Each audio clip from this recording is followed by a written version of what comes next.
Hi, I'm Kirsten, the Ectopic Pregnancy Support Podcast host. Thank you for listening, and I hope these stories and conversations bring you comfort and help you feel less alone. Enjoy this episode. Hi, everybody. I am back this week doing a solo episode featuring common ectopic pregnancy questions. For this one, I will be answering 3. So let's get right into it. The first question is, when did you tell your family about everything going on? I first told my mom prior to getting the official ectopic diagnosis. I was actually told I was possibly miscarrying. And at that time, I was home with my family because my husband and I were meeting my brother and his girlfriend to go see Dua Lipa in concert. And, we were so excited to go to this concert, but the fear around what was going on with me and my pregnancy was really heavy on our hearts. So we definitely didn't enjoy that concert as much as we were hoping to. So I think this was a Friday. The concert was a Friday, and the week leading up to the concert is when I was testing my HCGs, and those were not doubling properly. So at that point, my doctor thought I was just miscarrying due to my bleeding and spotting plus the non-doubling HCGs. So when I went home that Friday, I had told my mom that my doctor thinks I'm miscarrying. So we went to the concert. My doctor messages me that Saturday morning after the concert and said that we want to see you in for an ultrasound on Monday or Tuesday, so it was a couple days after. We thought, okay, that sounds great, but my husband and I were pretty worried and just not ourselves. So we ended up driving back home. My family lives out of town, so we traveled out of town to go see them, go to the concert. And that Saturday morning, after one night, we decided to travel back home just to be by ourselves and almost wait around and try not to think about it, although it's all you can think about. That waiting game is so hard. So at that point, I told, it was only my mom that I told. And sure enough, once we had the ultrasound and my pregnancy wasn't able to be located, I did more HCGs. And at that point, my doctor diagnosed me with an ectopic.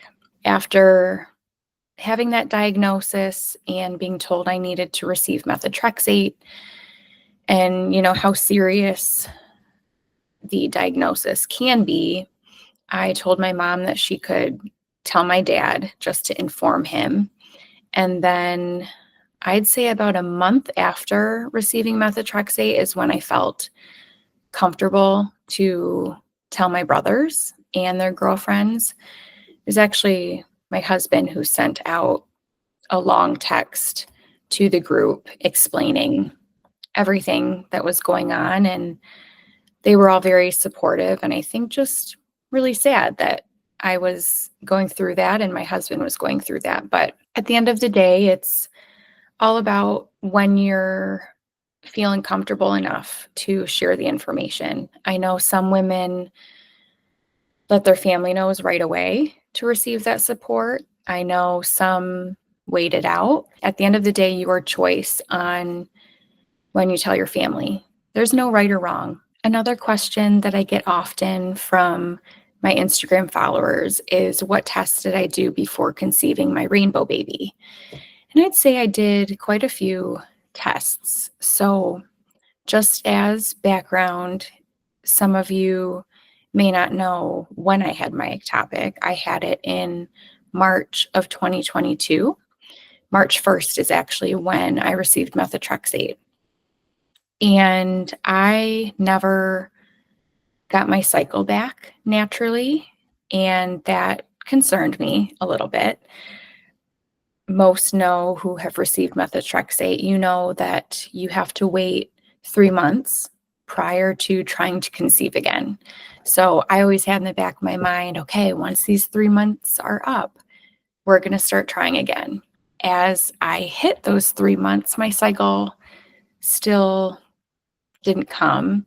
And then another month went on, and then another month went on. And I had reached out to my doctor and thought, this isn't normal. So um, it actually took me until 5 months post methotrexate to reach out to my doctor, tell her what's going on, and see what she'd recommend. She had told me that I could take a medication called Provera to induce my cycle. It's, maybe 10 pills that I take to help try and get my cycle started. And so I did that. It was successful. I started my cycle, and that was August of 2022. And from there, my husband and I tried to conceive for a few months, and it wasn't happening, which is okay because I know it's normal for it not to work right away. But come December of 2022, I thought, okay, what other tests can I do? In my head, for some reason, I thought I wasn't ovulating properly or at the right time.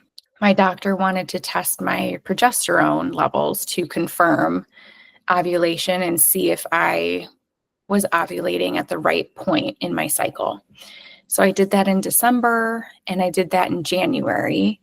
And sure enough, the tests came back that I was ovulating at the correct time.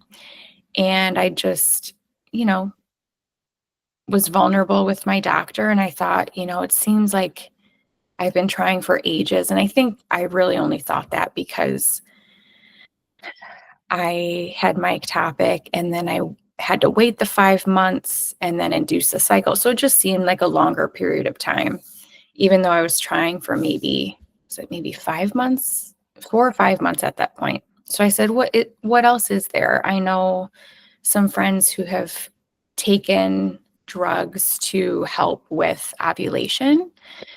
And my doctor had confirmed that that is an option and that I could try it. So she prescribed me Femara, which, like I just said, helps increase ovulation. And there is a chance of multiples because of that if you do conceive. So I tried that in January of 2023, February, and March. So 3 months of taking Femara. And in April, I was scheduled to do an HSG, which is the dye test that you can do to make sure your fallopian tubes aren't blocked. That is a very common test for women in our situation. That being said, I ended up canceling my HSG because I fell pregnant on my March cycle with Femara. I will never know if Femara helped me conceive, but I was definitely using it when I conceived my rainbow baby. My last question that I'm going to answer for this episode is, how long did it take for your HCG levels to reach below 5 after methotrexate? I get this one quite a bit, so I opened up my health chart to walk through my levels and the dates associated with them. So as I mentioned prior, my ectopic was kind of all throughout February, and on March 1st is when I received methotrexate. And on March 1st, my HCG numbers were 510. March 4th, my levels went down to 390. March 7, my levels went down to 173. March 14th, my levels were at a 10. And then by March 21, my levels were a 1. So it took about 3 weeks for my levels to reach below 5. Thank you for listening to the Ectopic Pregnancy Support Podcast. If you are looking for additional resources, head to ectopicpregnancysupport.com to learn more about my exclusive online support chat. Also, don't forget to follow me on Instagram and Facebook. See you next time.